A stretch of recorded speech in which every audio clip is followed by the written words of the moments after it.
మన ఉనికి యొక్క అసలు సమస్య నేను, నాది అన్న భావాలే.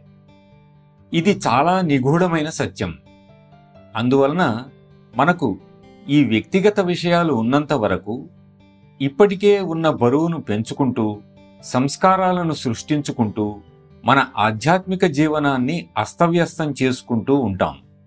అందుచేత మనం విడిచిపెట్టవలసిన మొట్టమొదటిది నా సమస్య అనే భావం. నా సమస్య అనేది లేనే లేదు. ఎందుకంటే విశ్వమంతటా అందరికీ సమానంగా ఉన్నది సమస్యలే కనుక.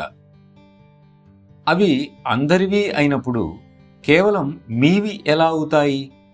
బాధ, కష్టము, ఒంటరితనము, ఎడబాటు, వెలివేయబడటం వంటి బాధలన్నీ సామాన్యమే.